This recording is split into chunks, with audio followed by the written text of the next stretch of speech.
Assalamualaikum warahmatullahi wabarakatuh. Kita lanjutkan kajian kita, yaitu kajian kitab Tafsir Hidayatur Rahman karya ulama Semarang, Kiai Soleh Dara Semarang. Pada kesempatan kali ini kita akan mengkaji tentang yaitu keutamaan ataupun rahasia surat Al-Baqarah. Nanti kita akan membahas pada yaitu ayat Alif Lam Mim sampai dzalikal kitabul la raiba fihi hudal lil muttaqin. Jadi ayat 1 sampai ayat 2. Bismillahirrahmanirrahim. Suratul Al-Baqarah. Iki surat Baqarah temurune ana ing negara Madinah. Jadi surat Al-Baqarah menurut kitab tafsir ini dijelaskan bahwa surat Al-Baqarah itu turunnya di kota Madinah. Ayate 286. Jadi jumlah ayatnya itu adalah 286. Jadi surat Al-Baqarah jumlah ayatnya 286 utawa 7 ayat. Sebagian pendapat bahwa ayatnya itu ada 287 sebab ikhtilaf waqafi. Jadi memang ada dua pendapat. Pendapat pertama bahwa surat Al-Baqarah itu ayatnya ada 286. Pendapat yang kedua, ayatnya sebanyak 287. Utawi iki surat Baqarah iku awal-awale temurune ayat ba'da hijrah. Kemudian surat Al-Baqarah itu ayat yang pertama, mongko ora bisa mlebu sapa setan 3 dina. Jadi ini diantara faidah atau keutamaan bahkan rahasia daripada surat Al-Baqarah, ternyata bahwa rumah yang dibacakan surat Al-Baqarah itu akan terlindung, akan diselamatkan dari setan selama 3 hari. Nah, ini luar biasa yang barangkali kita belum mengetahui tentang rahasia atau faedah bacaan surat Al-Baqarah. Ternyata ini luar biasa ya. Jadi di sini ada penjelasan rumah yang dibacakan surat Al-Baqarah itu terlindungi, diselamatkan oleh Allah Ta'ala, diselamatkan dari setan selama 3 hari. Lan batal penggaweane wong kang sihir. Nah, jadi rumah yang dibacakan surat Al-Baqarah itu insya Allah terselamatkan dari pekerjaan sihir ya. Ada santet, ada tenung, ada perbuatan jahat dari orang-orang. Insya Allah kita akan terselamatkan ketika rumah kita dibacakan surat Al-Baqarah. Ing jerone iki surat iku ana 1000 amar. Di dalam surat Al-Baqarah itu ternyata ada 1000 amar. 1000 terkait dengan perintah-perintah Allah Ta'ala. Jadi 1000 amar atau 1000 perintah. Lan 1000 nahi, ada 1000 larangan. 1000 nahi itu 1000 larangan. Lan 1000 hukum, ada 1000 hukum-hukum. Lan 1000 khobar, ada 1000 khobar atau suatu kisah atau suatu keteladanan, itu ada 1000. Lan sunah wong kang maca Quran arep maca na'udzu atau a'udzubillahi minasyaitonirrajim. Jadi ketika kita membaca surat Al-Baqarah disunahkan untuk membaca ta'awud ya, ta'awud ya. Maca na'udhu yaitu a'udzubillahi minasyaitonirrajim. Ya. Bismillahirrahmanirrahim. Kita masuk ke ayat atau bacaan surat Al-Baqarah. Bismillahirrahmanirrahim. Kelawan anyebut asmane Allah kang sifat Rahman lan Rahim. Alif lam mim. Ana dene maknane alif lam mim wallahu alam. Ora ana kang ngerti asrore kersane Allah subhanahu wa ta'ala. Dzalikal kitabu la raiba fihi hudal lil muttaqin. Iki kitab Al-Qur'an kang kawaca dening Kanjeng Nabi Muhammad sallallahu alaihi wasallam iku ora ana kemamangan ing dalem iki kitab kang saking Allah Ta'ala.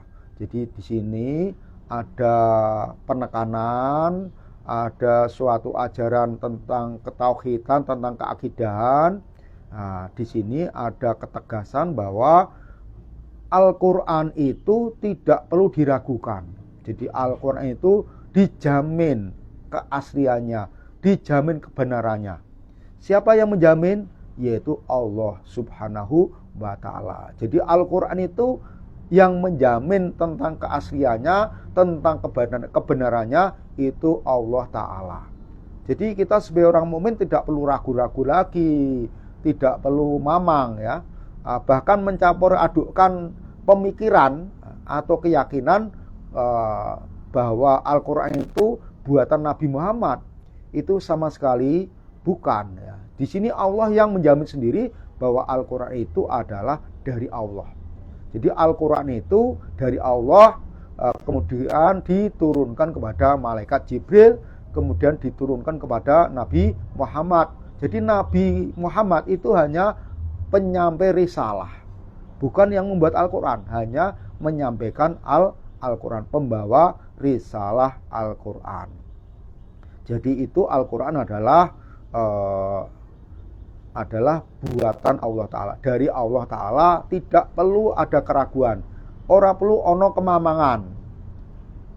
Ora gaweane Kanjeng Nabi. Jadi Al-Quran itu bukan buatan Kanjeng Nabi.